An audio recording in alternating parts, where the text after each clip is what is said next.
Лет 5 назад, глубокой ночью, раздались 4 коротких звонка в мою дверь. Я проснулся, разозлился и не стал открывать. Я никого не ждал. На третий вечер ко мне зашел знакомый и засиделся допоздна. В дверь снова позвонили.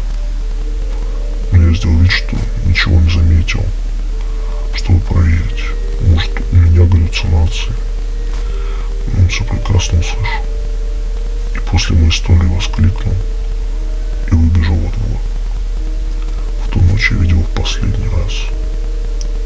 Нет, он не исчез. По дороге домой его избила пьяная компания, и он скончался в больнице. Звонки прекратились. Я вспомнил об этой истории, потому что вчера ночью услышал 3 коротких звонка в дверь.